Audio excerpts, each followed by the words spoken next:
Halo guys, in the sky, in the house, in the hoy, in the trot. Kembali lagi bersama saya Stephen yang akan kembali membahas alur film yang akan menambah wawasan kalian walau hanya 0,1%. Pada video kali ini kita akan mengulas sebuah film yang berjudul Melissa.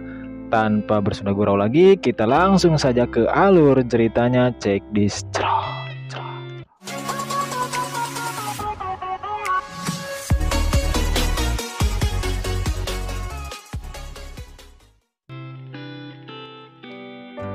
Film diawali dengan memperlihatkan seorang wanita yang sedang kalang kabut karena ia telat bangun tidur alias kaberangan dan sudah terlambat untuk berangkat bekerja.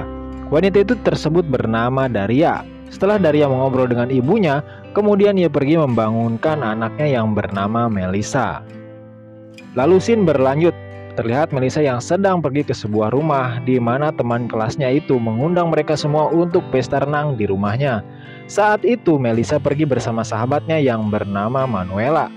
Mereka berdua kemudian disambut teman mereka yang bernama Daniel, yang merupakan tuan rumah dari pesta tersebut. Diceritakan jika Melissa sebenarnya sudah menyukai Daniel sejak 1 tahun yang lalu. Hal itulah yang membuatnya malu-malu untuk datang ke acara itu. Mereka berdua kemudian mencoba berbaur dengan teman-temannya yang lainnya. Di sini Daniel yang melihat Melissa yang malu-malu di depannya itu lalu mengajak ngobrol di kebun sebelah rumahnya. Di sini mulai menanyakan hal-hal yang bersifat pribadi kepada Melissa, dari status hubungannya sampai menanyakan perabotannya yang masih segel atau tidak. Melissa yang dengan polosnya menjawab semua pertanyaan itu dengan jujur bahwa ia adalah masih jomblo dan masih berwarna pink. Aduh, berwarna pink. Mendengar pengakuan dari Melissa, insting kadal buntung Daniel pun muncul. Seketika ia kemudian menyuruh Melissa untuk memegang tongkat saktinya itu. Melissa yang menyukai Daniel menurut dan mengikutinya.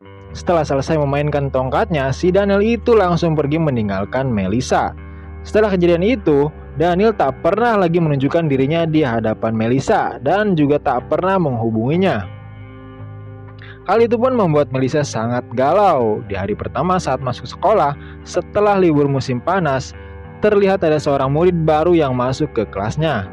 Murid baru tersebut bernama Marco. Namun kehadiran murid baru itu nampaknya tak menggoyahkan iman Melissa yang sedang fokus menulis buku harian berisikan curhatan hatinya yang mengenai perilakunya si Daniel. Dari buku harian itu juga tergambar pula kehidupan keluarga Melissa yang dianggap sangat berantakan. Ayahnya yang bekerja jauh dari keluarga membuat Melissa lebih dekat dengan neneknya dan Manuela sahabatnya itu. Sedangkan ibunya sendiri tak sangat peduli dengan kehidupan Melissa dikarenakan sibuk mencari duit. Lalu saat mengikuti mata pelajaran penjaskes, Melissa mulai merasakan ada yang berbeda dengan dirinya ketika mencoba panjat pinang. Terjadi gesekan yang membuatnya keenakan. Marco yang melihat tingkah Melissa sangat kebingungan karena Melissa memasang wajah yang tak santai ketika panjat pinang di sebelahnya.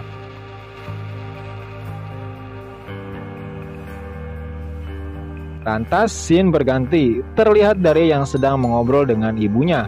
Ia merasa jika kondisi kesehatan ibunya itu sudah menurun serta mulai pikun-pikun. Ia pun berencana menitipkannya di panti jompo. Namun rencana itu pun masih terbentur oleh Melissa yang sangat dekat dengan neneknya itu. Takutnya jika berpisah anaknya nanti mengamuk jika tiba-tiba neneknya sudah tak ada di rumah mereka.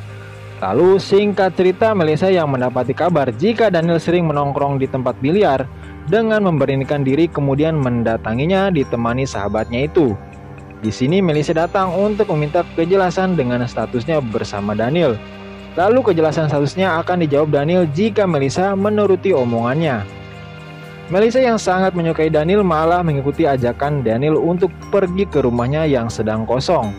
Dengan memanfaatkan peluang emas itu, Daniel berubah menjadi kadal buntung lagi dan berhasil merayu Melissa untuk unboxing perabotannya itu.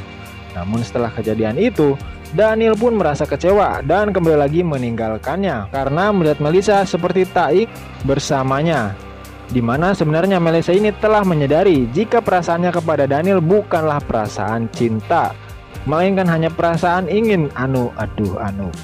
Lantas singkat cerita, neneknya Melissa kini akan dipindahkan ke panti jompo. Melissa pun terlihat hanya diam saja sebagai bentuk protesnya. dikarenakan ibunya telah semena-mena membawa neneknya itu ke panti jompo tanpa meminta pertimbangannya terlebih dahulu. Untuk membuat Melissa terlihat kembali bahagia, neneknya pun mengatakan jika Melissa bisa datang kapan saja untuk menjenguknya. Setelah di rumah, Daria kembali menjelaskan kepada anaknya itu bahwa menitipkan neneknya ke panti jompo adalah keputusan yang sangat tepat. Di sana neneknya akan bahagia karena mempunyai banyak teman dan bergaul dengan orang-orang seusianya. Namun Melissa tetap bersikeras kalau ibunya mengambil keputusan itu agar tak mengganggu dengan keberadaan neneknya itu. Melissa yang telah belajar banyak akibat dipermainkan oleh Daniel, kemudian bersumpah jika tak ada lagi pria yang bisa menyakiti dirinya. Di mana saat sedang nongkrong dengan Manuela, Melissa mempraktekkan langsung ilmu yang dipakainya dengan untuk menggoda pria di sekitarnya. Melissa yang imut dan cantik itu berhasil membuat pria di samping mejanya penasaran dengan dirinya. Singkat cerita, neneknya datang untuk merayakan Natal.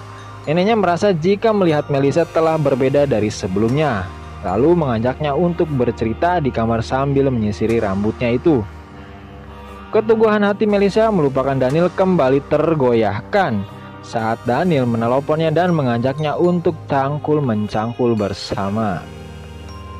Melissa pun kembali pergi ke rumah Daniel dan melakukannya. Namun, di rumah Daniel mereka melakukan dengan formasi 2 lawan 1 dengan temannya si Daniel. Setelah kejadian itu, Melissa kini sadar jika dirinya memiliki keinginan lebih untuk menjadi pemersatu bangsa. Ia kemudian mencari pria lain yang bisa diajaknya untuk mengulek-ngulek bersama. Di mana ia pun tak ragu lagi untuk melakukannya walaupun bersama pria yang baru saja ia temui.